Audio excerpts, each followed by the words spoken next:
శేషాద్రిరావు గారి వెర్షన్ తీసుకుందాం. శేషాద్రిరావు గారు నమస్తే. నమస్తే అండి.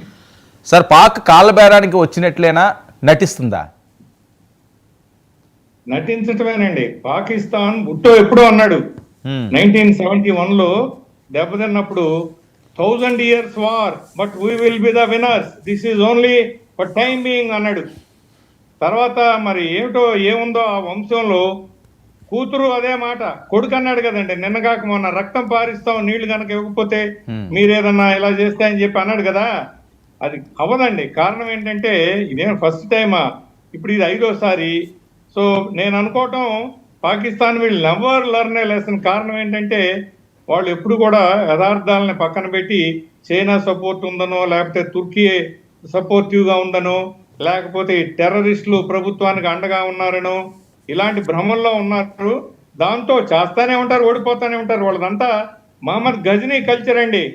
17 సార్లు ఓడిపోయి క్షమాభిక్ష పట్టుకుని పోయి 18వ సారి గెలిచి మరి ఆయన కళ్ళు బీకాడంటే పృథ్వీరాజ్ది ఎలాంటి జాతో మీరు ఆలోచించండి. ఎందుకంటే మండిపోతుంది అనమాట. నేను 1965, 71 యుద్ధాల్లో ప్రత్యక్షంగా పార్టిసిపేట్ చేశాను.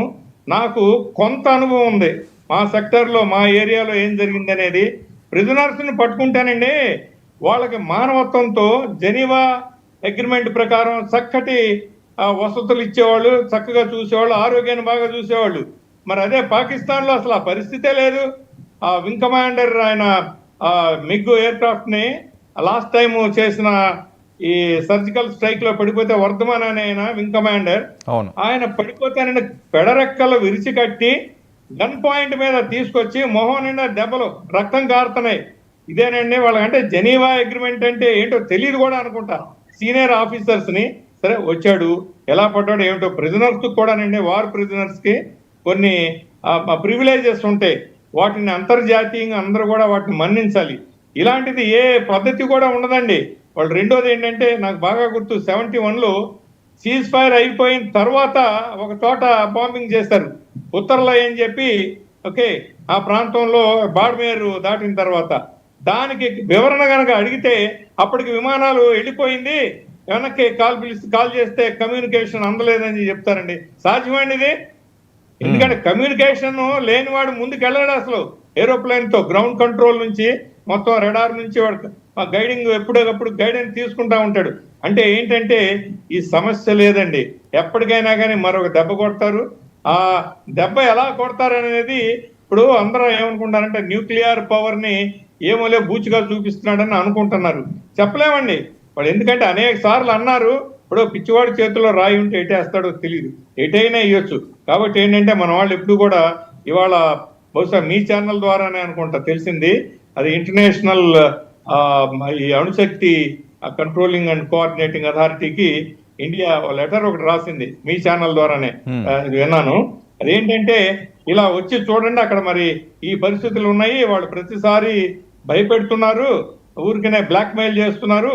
అసలు వాళ్ళ విధానం ఏంటి, వాళ్ళ ఇన్స్టలేషన్స్ ఎలా ఉన్నాయి. పైపు వచ్చి ఇంకొక రూమర్ ఒకటి వచ్చింది, అక్కడ ఏంటంటే సమ్ కైండ్ ఆఫ్ లీకేజ్ అని చెప్పి, రేడియేషన్ లీకేజ్ అని చెప్పి, వీటినన్నింటినీ దృష్టిలో పెట్టుకుని ఒకసారి ఇన్స్పెక్షన్ చేయవలసిందిగా ఇంటర్నేషనల్ ఇది అథారిటీకి రాశారు. ఎందుకంటే అండి ఏదో ఒక రకమైన చెక్ కనుక లేకపోతే ఎప్పటికీ ఆగదండి, ఆగే ప్రసక్తే లేదు. వీళ్ళది ఇదొక హ్యాబిట్ అన్నమాట. తర్వాత ఇంకొక విచిత్రం ఏంటంటే, ఇప్పుడు మన దగ్గర అండి ముస్లిం కమ్యూనిటీ నిజంగా 100కి 100 పాళ్ళు రియలబుల్ పీపుల్. ఎక్కడో ఒక ఉప్పుగల్లు ఉంటుందండి, కడివేడి పాలల్లో ఒక ఉప్పుగల్లు ఉంటే చాలు కదా పాలు మొత్తం చేయడానికి. ఎక్కడో ఉన్నారు, వాళ్ళు వస్తారు, వాళ్ళ ప్రలోభానికి లోపమయ్యి లోపడి లోబడి ఏం చేస్తారంటే ఈ పాకిస్తాన్ సూచనల ప్రకారం ఆడుతూ ఉంటారు. ఇప్పుడు ఈసారి చూసాం కదండి వాళ్ళు ఇచ్చినటువంటి రెస్పాన్స్, కోఆపరేషను, ఎక్కడెక్కడి నుంచి దేశం అంతా కూడా yes India is one, we are one అనే ఆ నేషనల్ ఇంటిగ్రిటీ అనేది ఈసారి చూపిస్తూ మూలన భారతదేశం మరింత పవర్ఫుల్ గా తయారైంది.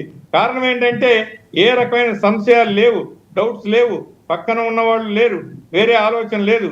మనదంతా ఎస్ సమైక్యత, వీఆర్ వన్, నేషనల్ ఇంటిగ్రిటీ అనేది